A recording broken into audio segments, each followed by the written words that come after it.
Mr. Fleischle, I'm going to ask my question directly at you. As some of the witnesses have noted, the World Bank estimates that the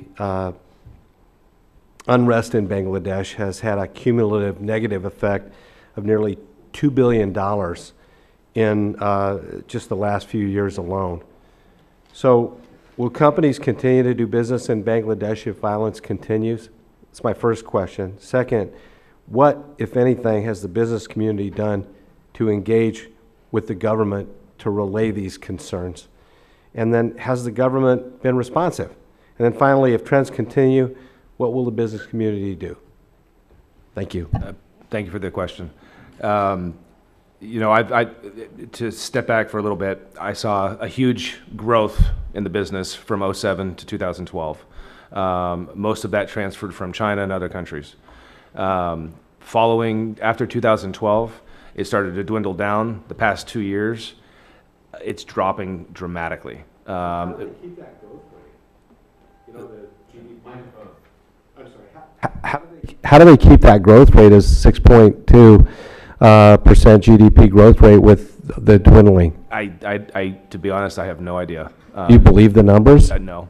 Okay, go on. Because I've been witness of a number of retailers that have moved mass amounts of orders outside of Bangladesh, places like Africa, Vietnam, Thailand, back to China again, where it's 3, 4, 5 times more expensive to make something. But they're doing that because of security. They're doing that for safety. They're doing that to ensure that they're going to get the goods. Right now, with the situation that's at hand, you can't even get product from Dhaka down to Chittagong where it needs to ship. It's almost impossible. And there's so many factories in Dhaka. There's lots of factories in Chittagong, but Chittagong relies on Dhaka for a lot of materials, right? While Dhaka relies on Chittagong to get the containers out. So unless things change, you're going to see a continual drop. And unfortunately, that goes back to the whole issue of people feeling like they're lost and disconcerted and everything, because you've got two parties that are warring with each other, and there's no answers that are coming up. Business is going away. Factories are closing. Retail shops are closing because they have nothing to sell in their shops anymore because they can't get goods from up the road.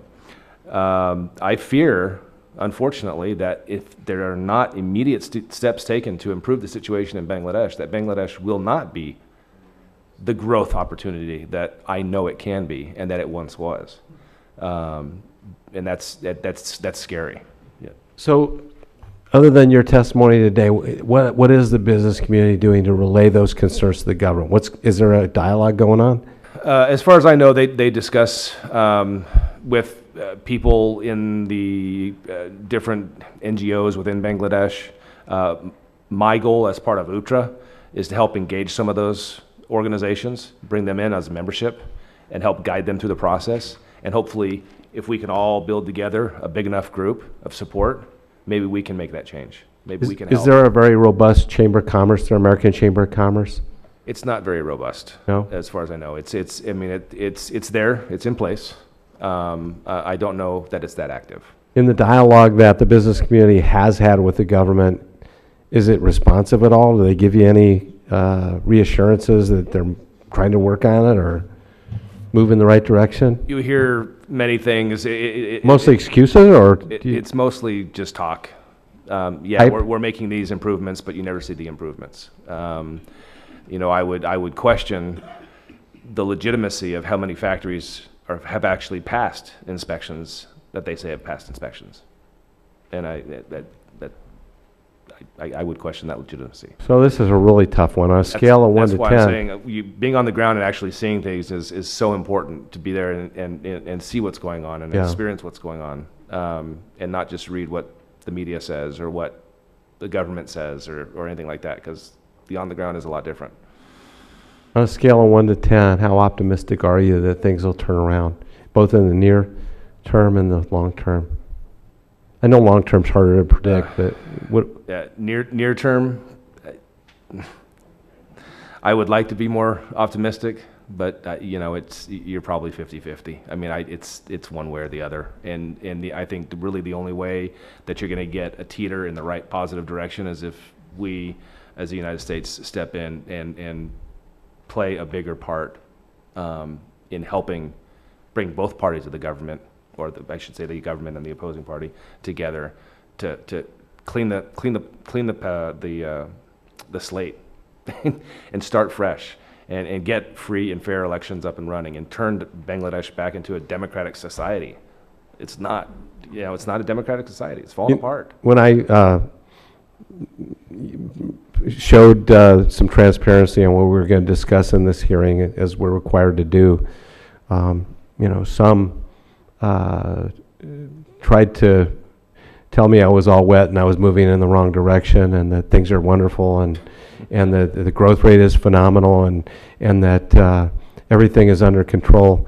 And what we're hearing today is that's not accurate. Is that, I mean, Ms. Curtis, what do you think? Yeah, first I just wanted to quickly comment. There is a U.S.-Bangladesh Business Council here at the U.S. Chamber of Commerce. And I know Ms. Ayers and I were invited to speak about a year and a half ago when there were a lot of political tensions in the run-up to the January 2014 elections. And at that time, I would say there was about maybe 15 U.S. business representatives with interest in Bangladesh that were willing to join in a letter expressing their concerns about the political environment and how it was affecting business. So I think there's certainly Did they do that? interest.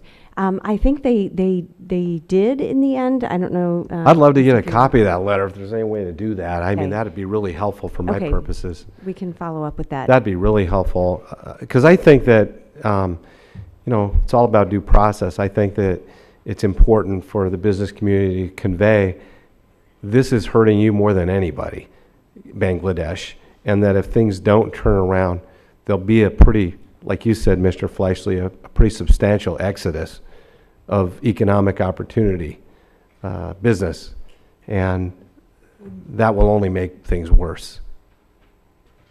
To be honest, I think the only thing that's really keeping any kind of growth aspect, if you want to call it that, in Bangladesh from an export standpoint is the fact that some form of GSP or tariff consideration is in place with Canada and Europe, and it's very significant.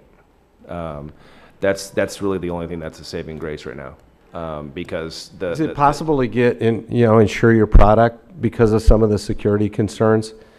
You can insure your product, sure. Yeah, I mean that's definitely a possibility. The rates are probably going to go through the roof.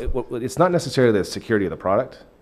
It's, am I going to get the materials on time to make the product, to get it out the door on time, to meet the ship dates that the retailers are looking for? Right. Because if you don't meet those ship dates, you lose. Consistently, you lose the business, and it goes to somebody else. And if that consistently happens within a single country that you're importing from, it's time to look elsewhere.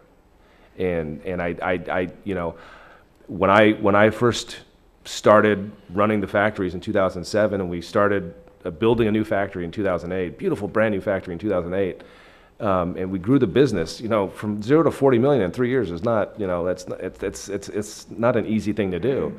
And then to see what's happening today and to see the mass exodus of the business it's just discouraging. It really is, and it's saddening because the workers in Bangladesh are so happy. They're so happy to have jobs. They're so happy to work. And that the situation there is such that, they're the ones that are getting impacted the worst. Yes, Dr. Ayers. A very quick supplement to that. If you look at the economic data, both for the garment industry in Bangladesh overall, despite all the political unrest in the last year, last year's Bangladesh fiscal year actually saw a growth in the garment industry by about 14%. Now that is not going to be the case for this year, and we're going to start seeing that data come in. So that does explain why, if you look historically, the growth rate hadn't been ticking down. It is now beginning to tick down, so we're seeing that now. That's very helpful. This has been a wonderful panel, and did you have another question? I was just going to say that if there's any closing comments that any of you would like to make, questions that haven't been asked, you think points that need to be made, then you're more than willing to make them, or more than happy to have you make them, Mr. Kansara. Thank you. In addition to the question that Mr. Sermon asked about the the parties. And I would say that the Hindu community also noted the severe security failings that had taken place by the Awami League government, as well as by police forces in protection in the run-up to the election of 2013 and 2014, as well as Washiqur Rahman and Avijit Roy were killed in broad daylight with police very close nearby. Avijit Roy was killed at the Dhaka Book Fair, and police were within walking distance away. And when a machete-wielding assailant is killing you, it takes time. It's not a gunshot, and therefore the security forces failed. So the Awami League should not simply rely on the Hindu community as a vote bank, because that is not their role. Their role is to protect all Bangladeshi citizens if they are in government, and the same with the BNP or any other party that's in power. Any other comments? Just a quick one on Avit Joy. There's actually a picture that I saw on the internet where Avit Joy was on the ground and the event was occurring, and there was a police officer standing right there doing nothing. Wow. Absolutely nothing. Thank you. Ms. Kurtz, did you have one? Yeah, I just wanted to make one last comment. It was raised earlier, the suggestion of declaring the Jamaat-e-Islami a foreign terrorist organization, and I think that would be extremely unhelpful. The Jamaat-e-Islami has participated in the electoral process. They have tended not to receive a great deal of votes. I think it was 4 to 5% in the last election that they ran in 2008. But the point is that certainly those guilty of violence should be prosecuted. But there is simply no indication that the Jamaat-e-Islami as a political party has engaged in terrorism, systematic terrorism. Thank you. That's helpful. Dr. Ayers? Very brief ending comment. For many years, I have always believed that Bangladesh provides a kind of living counterfactual to the problems that we see in a country like Pakistan. They obviously separated in 1971, but in the intervening decades, Bangladesh has gone on to deliver so much for its citizens. It has better human development indicators on almost every count than Pakistan does, and in fact, better than India in many counts as well.